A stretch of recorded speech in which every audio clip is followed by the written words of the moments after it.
So the things required for this craft are color papers, gum, scissor and a pencil. Now take a color paper strip which is 5 inches wide and 16 inches long and fold it twice. Now draw a half heart on it and cut it out. Now take 2 hearts, fold it and stick it on the third heart.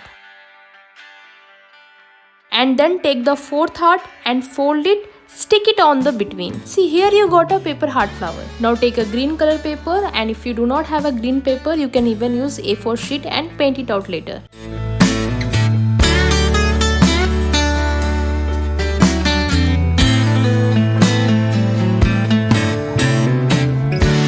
Stick our heart flower on the top of the stem, and for the leaves we will use the same green paper.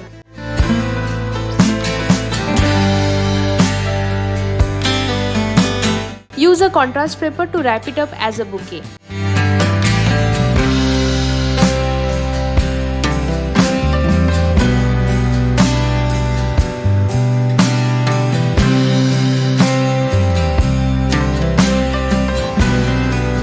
And then that's it, our easy flower is ready.